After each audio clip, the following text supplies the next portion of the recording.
This is Talk the Home of Common Sense with me, Julia Hartley-Brewer. Let's get straight to my next guest. Steve Gill is a former advisor to both the Clinton and Bush Jr. administrations and joins us to talk about, well, what we can expect. Well, I mean, really, Steve Gill, not just from the inauguration today and not even just from Donald Trump's second term in office as president, but also what he's going to get done today in terms of these executive orders. We're told something between 100 and 200 executive orders going to be signed today alone.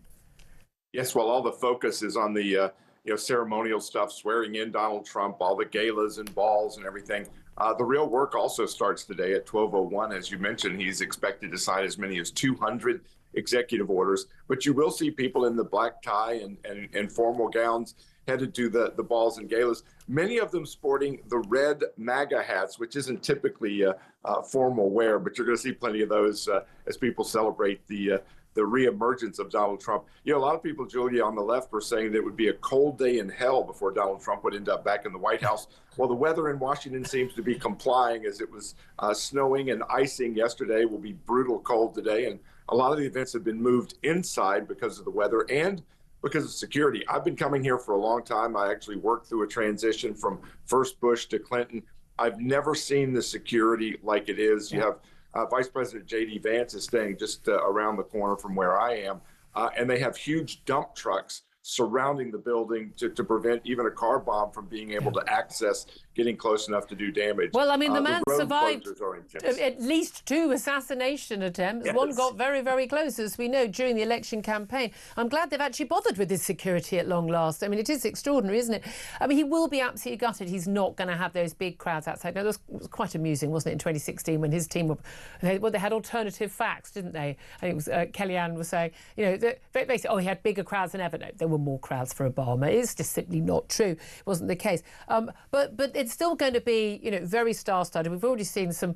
I mean, I was watching some of it last night, the rally last night, and there's going to be another rally. He's going to leave Capitol building after being sworn in, and he's going to actually go and attend a rally. 20,000 Trump fans, and I know the likes of, you know, Alex Phillips from here is going to be there. You know, Nigel Farage and all of that. Suella Braverman, who we're going to be talking to a little bit later in the show, is there. I've seen her in a Make America Great Again hat. But let's talk about, I mean, look, there's going to be lots of glitz and glamour, and we'll be excited about what Melania's wearing and all of this and what he's going to say in his inauguration speech. But it's what he's going to do. I mean, apparently he's going to slip to an office, the president has got an office in Capitol Hill, where he's going to just start signing these executive orders. That's where it gets interesting. Let's have a watch and a listen of what he had to say when he appeared before adoring fans at this rally last night and just reeled off some of the things that he's going to deal with on day one. We're going to stop the invasion of our borders. We're going to reclaim our wealth. We're going to unlock the liquid gold that's right under our feet, liquid gold. We're going to bring back law and order to our cities. We're going to restore patriotism to our schools, get radical left, woke ideologies the hell out of our military and out of our government.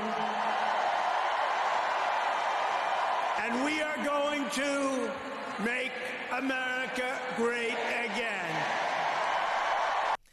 After that, very soon after that, he was dancing with the real village people who apparently voted for Kamala Harris on stage. Look, it was wonderful. I mean, I have to say, I was looking through all the possible executive orders he said he's going to do. I'm literally like, yeah, I'm loving all of it. I mean, I wish we'd have that sort of sanity here, but so much of it is just undoing the madness of the last 4 years. Yes. The madness of the last 4 years, which, by the way, is why there is now another Trump presidency, because America's gone, no thank you to that. How quickly can stuff really be enacted? I mean, he says he's going to, like, close the border, deportations day one, drill, baby, drill, the DEI, diversity, equity and inclusion nods to the federal government, DOGE, the Department of Government Efficiency. How soon, practically, does anything actually happen?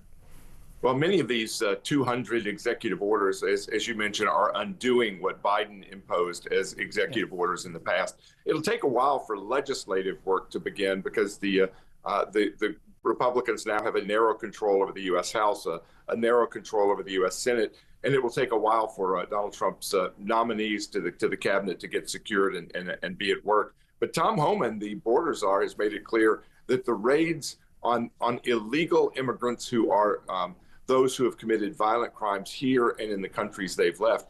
That begins tomorrow, and I think you're already seeing some self-deportation that's taking place as those anticipate what's coming. So I think the work really begins at 12:01 today. You're going to see the Biden people have left, for the most part, the political appointees, but you still have bureaucrats in Washington who will move into the top spots until they are replaced by the political appointees. Yeah. So it'll be a transition over the next several weeks. Yeah, I mean, it's going to be absolutely fascinating. What I've noticed really, though, is how there's so much less hysteria than there was in 2016. Look, I was one of the people that thought letting him was a bad idea.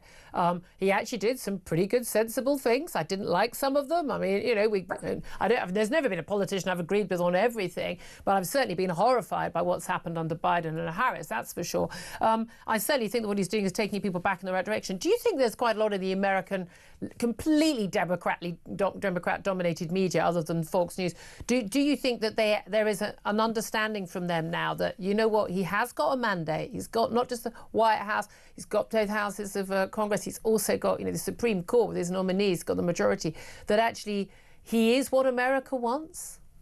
Well, and when you see Jeff Bezos and other media owners who are, you know, traveling to Mar-a-Lago and genuflecting, kissing the ring, as it were. Zuckerberg kowtowing, yeah. And we've seen that the numbers matter. I mean, when you look at MSNBC, some of these media outlets, their numbers have dropped off a cliff. So the loss of viewers is leading to a big change of the number of people who are on the stage talking about Trump, certainly on the television stations. So I think there is a change there. But I think the biggest thing is that Donald Trump is different. You're seeing different tone, different focus from him. And I think, as I've mentioned here with you in the past, Julia, he now gets that personnel is policy. Who he puts in these key places in his cabinet have to be people who are determined to put his policies in place. That was not the case 8 years ago. Did, yes, he had a lot of sort of hangers-on. Remember, he always said, I've got the best people. He went through staff like, I mean, in and out. There were a lot of people very unhappy in his team. But he does seem to have people who are completely, you know, intent on doing the job. I mean, particularly, of course, Elon Musk. He was the only one invited on stage last night at the rally. Interestingly, not J.D. Vance, the actual vice president elect, not the would-be vice president, effectively, Elon Musk. How hopeful are you that Elon Musk is going to, the Department of Government Efficiency is really going to turn things around in federal government? Because, my God, we need a bit of that over here. It is like taking an aircraft carrier and trying to turn it on a dime. It's not possible. It will take a while. But you're already seeing many of those in these questionable agencies, the alphabet agencies, the FBI, the DOJ, and others. Senior leadership are exiting. Many of them are political, but there are others that are leaving just ahead of the investigators, perhaps. And I think that the changes in the turnover at the top will have an immediate impact. And then, you know, again, you've got these bureaucrats that are burrowed in.